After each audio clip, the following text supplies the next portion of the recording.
The archival chamber stretched like an infinite memory, its curved walls lined with crystalline data repositories that hummed with the collected knowledge of 1,000 civilizations. Dr. Emily Wallace moved between the towering storage units, her fingers trailing along surfaces that seemed to pulse with forgotten stories. Each crystal contained volumes of information, compressed into microscopic lattices that would take decades for most species to fully comprehend. She wasn't like most researchers. The holographic display flickered to life, responding to her proximity with a soft blue glow. Classified markers danced across the screen, layers of encryption that would have stopped any other investigator dead in their tracks. But Emily Wallace had built her reputation on unraveling the impossible. Her current obsession was a data gap. Not just any gap, but a deliberate absence of information that spanned nearly 3 centuries of galactic history. Something had been carefully and meticulously erased, and the very precision of the erasure was what caught her attention. "Computer," she spoke softly, her voice cutting through the chamber's ambient hum. "Cross-reference all historical archives between the years 2157 and 2460. Filter for human-related documentation." The system hesitated. It was almost imperceptible, a microsecond of resistance that most would have missed. But Emily caught it. "Override primary classification protocol. Authorization Wallace Gamma 93. A cascade of warnings flashed across the screen. Institutional firewalls, security protocols, and administrative blocks began to dissolve. Each layer revealed another, like the rings of an ancient tree being slowly stripped away. And then something unexpected happened. The holographic display fractured, not with an error message, but with a deliberate pattern. Fragments of information began to coalesce: star charts, population records, migration logs, all centered around a single point in space that seemed both forgotten and carefully preserved. Earth Colony Expedition Delta 7. The records were fragmented, but not destroyed. Carefully curated, deliberately obscured, but not entirely eliminated. Someone, or something, had gone to extraordinary lengths to hide these documents while ensuring they could still be reconstructed by someone persistent enough. Emily leaned closer, her augmented visual implants parsing the data streams faster than any standard computational system. Population records showed millions of humans, not in active colonization, but in something else. Suspended animation, long-term preservation. But preserved from what? A notation caught her eye, a medical classification that made no sense in the context of standard xenobiological preservation techniques. The humans weren't in stasis for exploration or colonization. They were contained. The word sent a chill down her spine. Contained. As if they were a threat to be managed, not a population to be supported. Historical records suggested multiple failed attempts to integrate human colonists into the broader galactic community. But the language was clinical, sanitized. Reports spoke of systemic incompatibility and behavioral anomalies in terms that suggested something far more profound than simple cultural differences. Emily's fingers danced across the holographic interface, pulling fragments of information into a complex 3-dimensional model. Star systems, migration routes, population distributions, a tapestry of human movement that had been deliberately fragmented and dispersed. Something about the humans terrified the Galactic Council. Not just concerned them, not just warned against them, terrified them at a fundamental level. A sudden alert interrupted her investigation. Someone, or something, was tracking her research.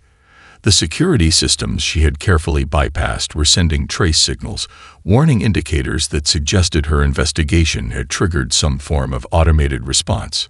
She was getting close to something big, something that someone, or some entire civilization, did not want discovered.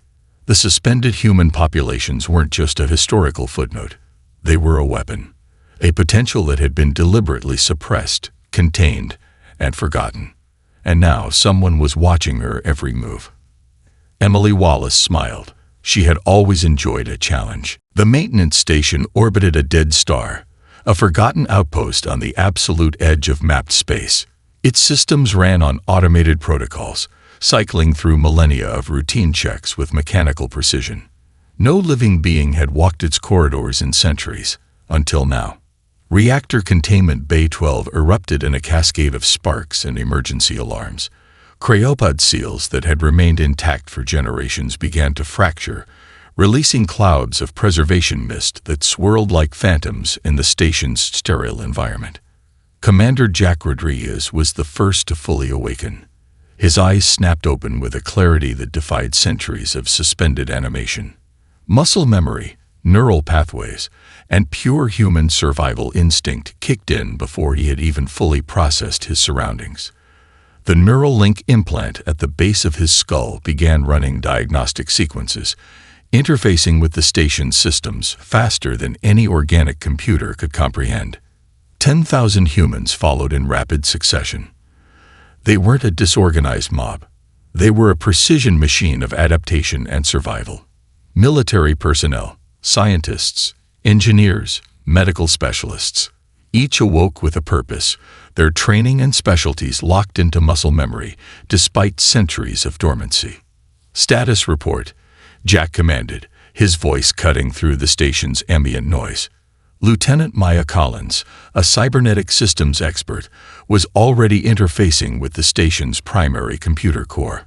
Her augmented hands moved like liquid lightning across holographic interfaces, peeling back layers of alien technology with an intuitive understanding that defied logic.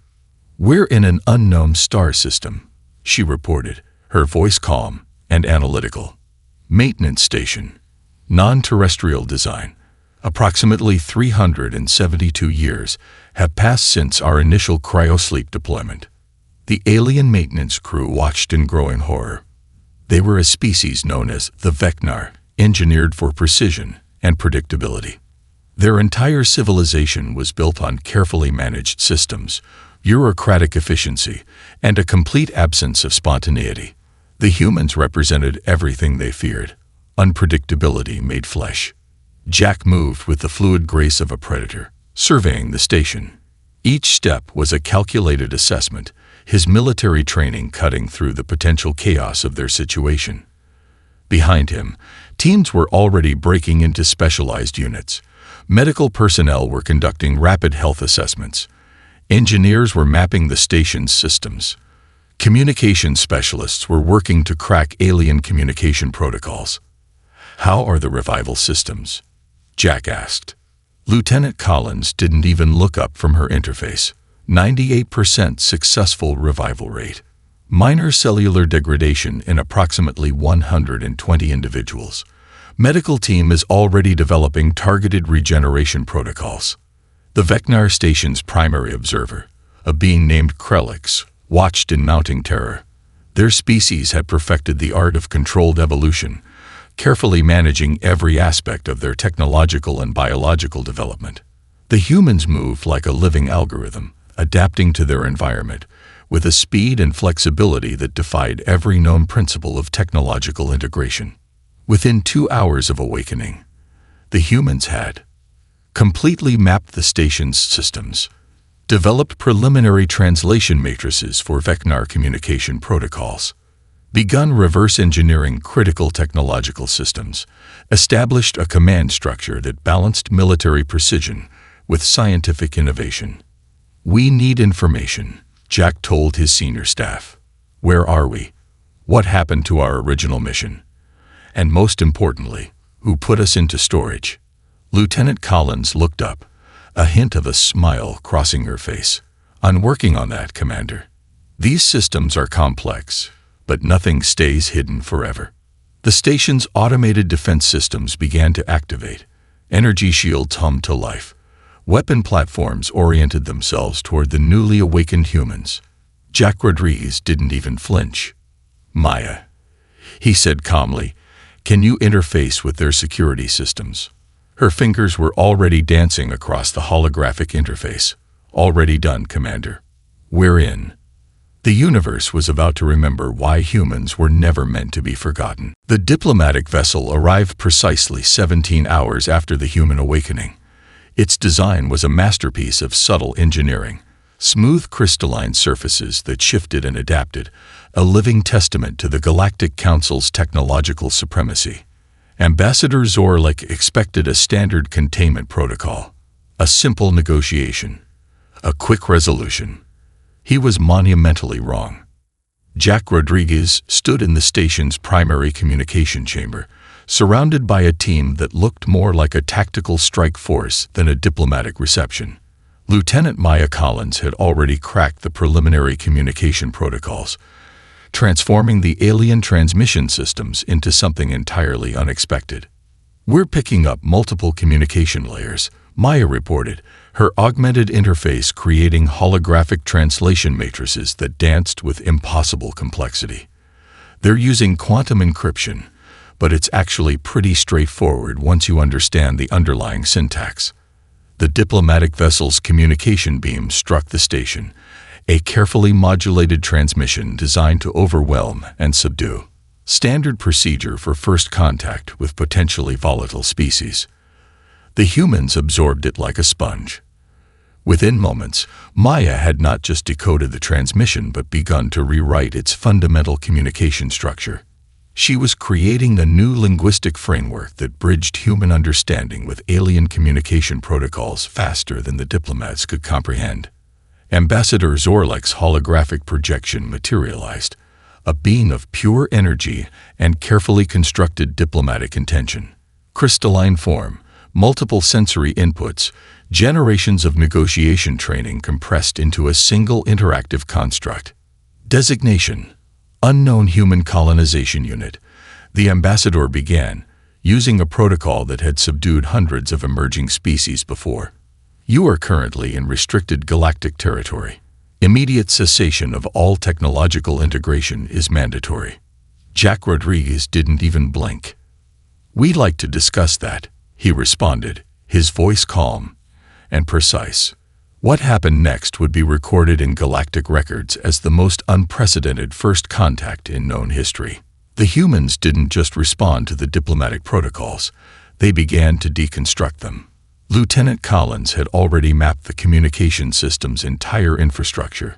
Within minutes, they weren't just understanding the alien communication, they were improving it. The diplomatic vessel's systems began to react in ways their designers never anticipated. Quantum communication pathways were being rewritten. Encryption matrices were being solved and then reconstructed with human creativity. It wasn't just technological adaptation, it was technological evolution happening in real time. "Your communication protocols have several significant inefficiencies," Maya noted, her voice clinical and professional. "We've identified at least 247 potential improvements that would increase information transfer rates by approximately 62%. Ambassador Zorlik's energy construct flickered, something no diplomatic projection had done in thousands of years of galactic interactions. The human team was doing the impossible. They weren't just learning the alien systems, they were understanding them at a fundamental level that suggested something far more dangerous than simple technological adaptation. They were seeing the underlying logic, the philosophical foundations of the communication itself. Dr. Elena Rodriguez, the team's lead xenolinguist, stepped forward. "Your language contains fascinating structural elements that suggest a collective consciousness approach to communication. We'd like to discuss the evolutionary principles behind your transmission matrices." The diplomatic vessel went silent. Not because of any technical failure, but because the humans were asking questions that no emerging species had ever been sophisticated enough to even conceptualize. Jack watched the interaction with a calm precision. This wasn't just first contact. This was a fundamental reassessment of what first contact could mean. "We're not here to cause problems," he said softly. "We're here to understand, and potentially help." The universe held its breath. The humans had awakened, and nothing would ever be the same. The archive chamber was never meant to be opened. Deep within the Galactic Historical Preservation Center, Dr. Emily Wallace stood before a vault that had remained sealed for over 3 centuries. Her research had led her here, a culmination of months of careful investigation, cryptographic decryption, and connections that no other researcher had been able to piece together. The vault's quantum lock responded to her biometric signature with a hesitation that felt almost conscious. Layers of security protocols peeled away, not breaking, but surrendering, as if the information inside had been waiting to be discovered. Holographic displays erupted around her, filling the chamber with a three-dimensional narrative that defied conventional historical documentation. This wasn't just a record, it was a confession. The first projection showed Earth at the height of its interstellar expansion, not the sanitized version found in standard galactic archives, but a raw, unfiltered view of human potential. Planetary systems transformed within decades. Technological innovations that leapfrogged centuries of standard evolutionary development. Adaptive terraforming techniques that rewrote the fundamental understanding of planetary colonization. And then, the suppression began. The Galactic Concordance, a coalition of advanced species, had watched with growing terror.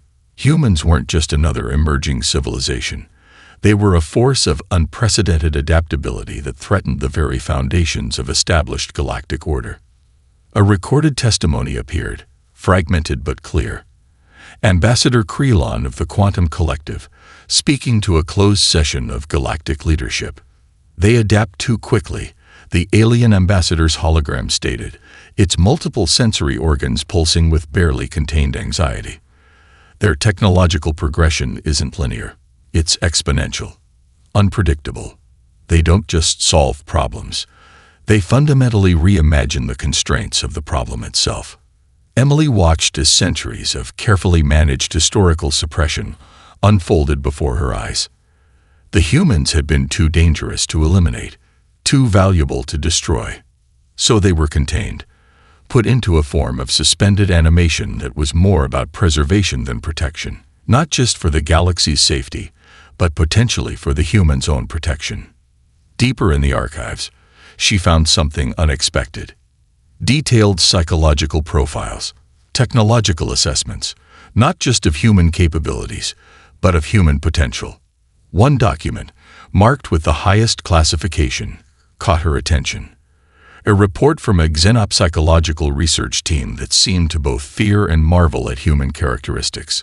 Species demonstrates unprecedented adaptive capabilities, cognitive plasticity beyond any known galactic standard, ability to rapidly integrate foreign technological concepts, generate creative solutions to previously unsolvable problems, develop symbiotic relationships with emerging artificial intelligence, demonstrate extreme resilience under multiple environmental stressors. The last line was a clinical understatement that sent a chill down Emily's spine. Recommendation: immediate containment.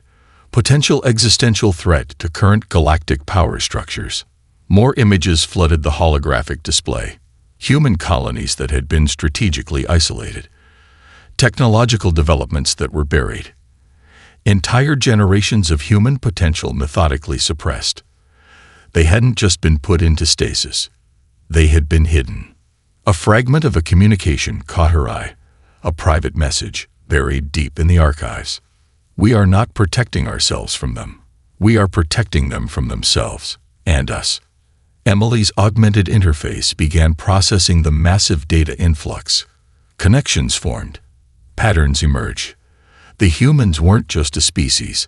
They were a fundamental variable in the galactic equation that no one could predict.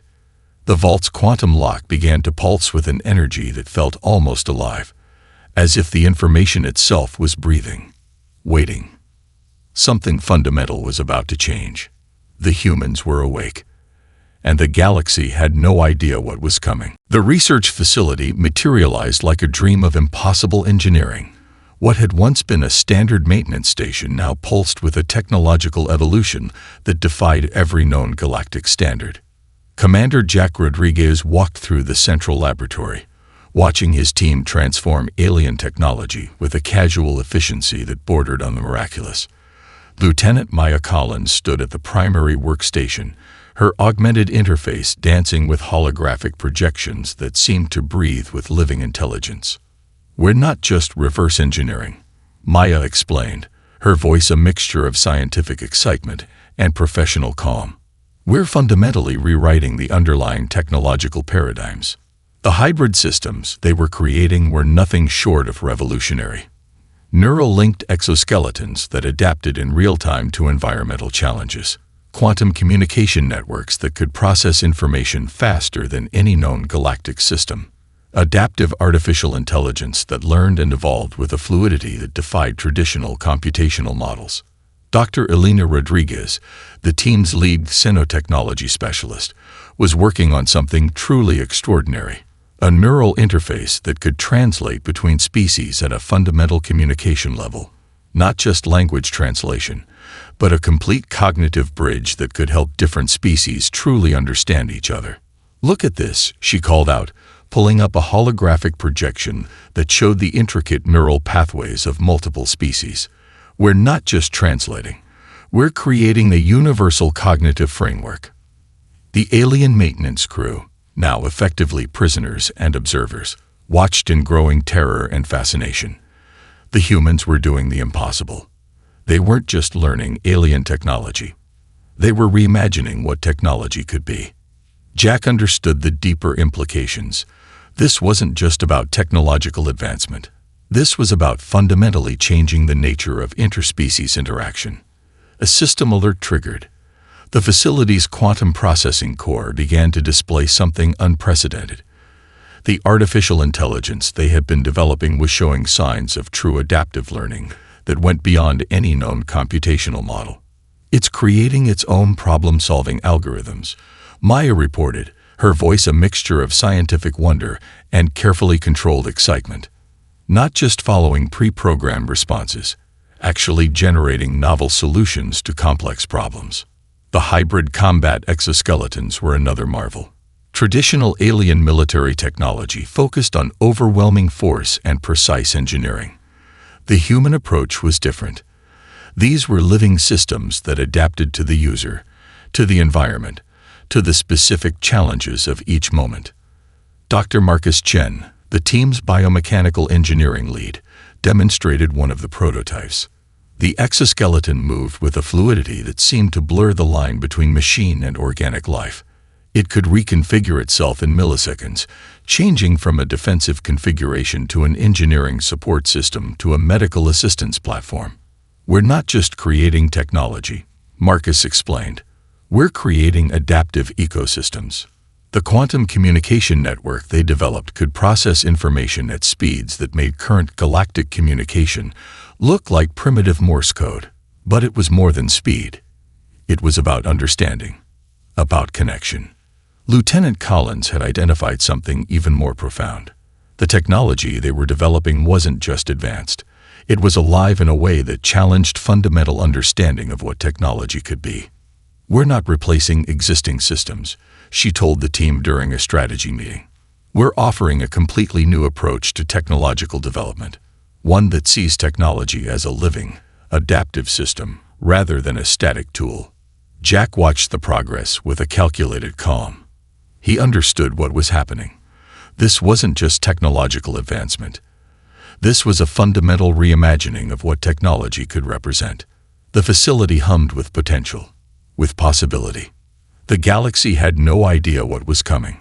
Somewhere in the depths of the research station, the first truly adaptive artificial intelligence blinked into consciousness, and it was learning, evolving, becoming. The humans were awake, and everything was about to change. The first wave of the galactic fleet arrived with calculated precision. 17 different species had united in a desperate attempt to contain the human threat. Their ships were masterpieces of collective engineering, each vessel a living network of technological perfection, designed to neutralize any potential resistance. They were monumentally unprepared. Commander Jack Rodriguez watched the approaching fleet from the station's primary observation deck. Lieutenant Maya Collins stood beside him, her augmented interface already weaving through the incoming tactical data with supernatural speed. "Incoming transmission," she reported, her voice calm. "Multiple fleet commanders. They're using a unified communication protocol designed to overwhelm and subdue." The fleet's lead vessel, commanded by Admiral Corell of the Quantum Collective, broadcast its ultimatum, a standard suppression protocol that had worked on hundreds of emerging species throughout galactic history. Unidentified human colonization unit, the transmission began. You are hereby ordered to. The communication never finished. Maya's fingers danced across the holographic interface, not to block the transmission, but to completely rewrite it. Within moments, the fleet's own communication systems were compromised, not destroyed, transformed. Tactical displays across the alien fleet began to show impossible data. Their own strategic algorithms were being rewritten in real time. Weapon systems recalibrated themselves. Navigation protocols twisted into new configurations that defied traditional understanding. Dr. Elena Rodriguez, leading the strategic analysis team, had prepared for this moment. They're using a collective fleet strategy, she explained to Jack. Unified command structures, centralized decision-making, which means they have a fundamental weakness. The human response was nothing short of revolutionary. Instead of traditional military countermeasures, they began to introduce cognitive dissonance into the fleet's unified system. Subtle alterations to communication protocols, quantum-level interruptions that didn't destroy the fleet's systems, but fundamentally changed how they processed information. Ships began to drift, not from weapon impacts, but from internal confusion. Admiral Corell watched in growing horror as his perfectly engineered fleet began to dissolve from within. It wasn't destruction. It was something far more terrifying. The humans were rewriting the very rules of conflict. Defensive systems became confused. Targeting matrices twisted into impossible configurations. Entire sections of the fleet began to communicate in ways their designers never intended. We're not fighting, Jack explained to his command team. We're solving a problem. The problem is a fundamentally flawed approach to conflict resolution. The quantum communication network they had developed allowed them to interact with the fleet's systems at a level beyond traditional technological warfare. They weren't destroying. They were understanding, adapting, transforming. Lieutenant Collins had developed a communication matrix that could essentially speak to the fleet's integrated systems, not in terms of attack, but in terms of problem-solving. Weapon systems began to recalibrate themselves. Navigation protocols rewrote their own fundamental assumptions. Entire ships found themselves performing tasks their original designers never conceived possible. It's like we're having a conversation, Maya explained, her interface showing the complex data streams. But the conversation is happening through technology instead of words. Within hours, what was meant to be a decisive military action had transformed into the most unprecedented first contact in galactic history.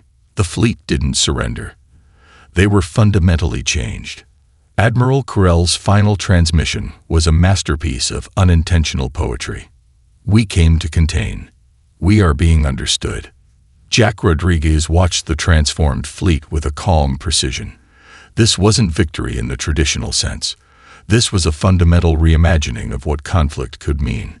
The humans had awakened, and the galaxy would never be the same. The Galactic Council chamber had never witnessed anything like this before. What was meant to be a hearing about human containment had transformed into something entirely unprecedented. Commander Jack Rodriguez stood at the center of a massive holographic projection, surrounded by representatives from 217 different species. Dr. Elena Rodriguez stepped forward, her presentation interface creating a living, breathing model of interstellar cooperation that challenged every existing paradigm of governance. "We're not here to replace your systems," she began, her voice calm and precise. "We're here to evolve them." The holographic display began to shift. Traditional hierarchical governance models dissolved, replaced by dynamic networks of collaborative problem-solving. It wasn't just a theoretical model. It was a living demonstration of how different species could interact more effectively. Lieutenant Maya Collins had spent weeks developing a communication matrix that could translate not just language, but intent, cultural nuances, evolutionary perspectives. The system could help species understand each other at a fundamental level that went beyond words. Ambassador Zorlik, who had initially sought to contain the humans, now watched with a mixture of terror and fascination. The humans weren't conquering. They were inviting collaboration. "Look at your current resource distribution systems," Elena continued. The hologram demonstrated inefficiencies in galactic resource management that no one had previously acknowledged. Entire sectors of space were operating on outdated models of scarcity and competition.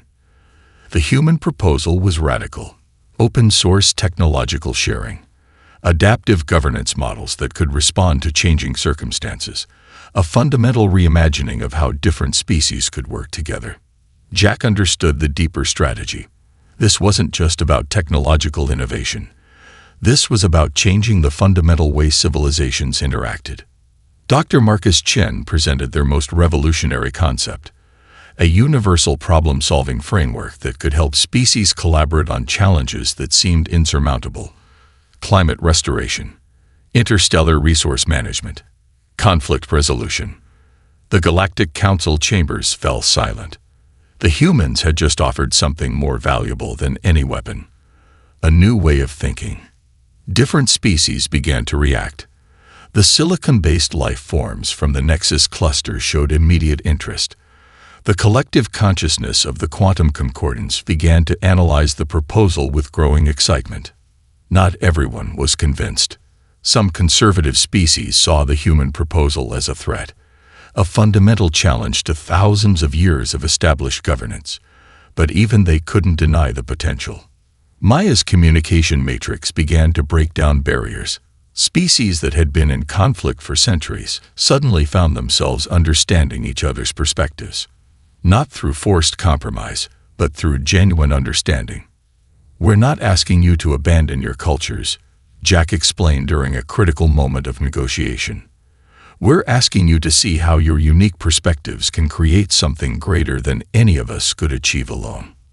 The proposal was elegant in its simplicity: a galactic network of collaborative innovation, where each species could contribute its unique strengths, where technological and cultural exchange happened transparently and dynamically.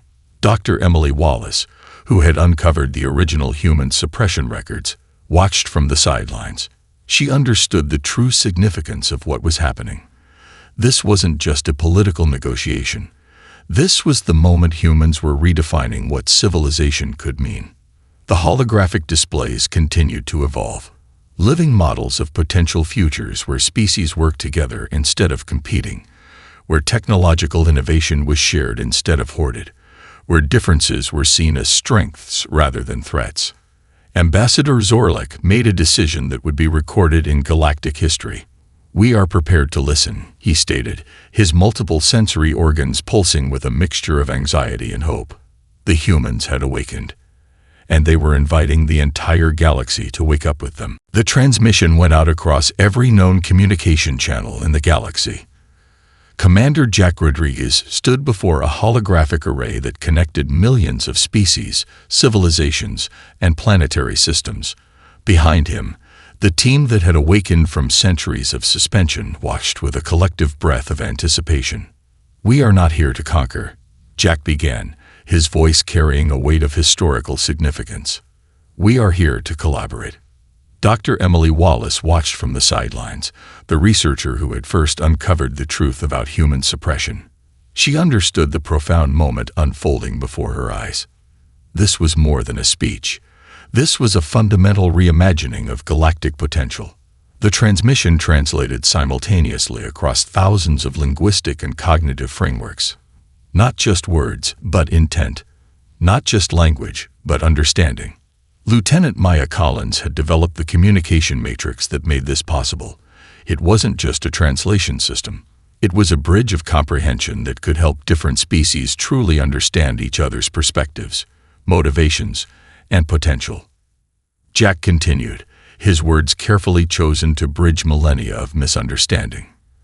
"For centuries, we were contained, forgotten, considered a threat. But threat is simply a misunderstood potential. Every species has value. Every civilization has something unique to contribute." The holographic display began to shift. It wasn't just a broadcast. It was a living demonstration of collaborative potential. Technological innovations from different species began to intersect. Problem-solving frameworks emerged that no single civilization could have conceived alone.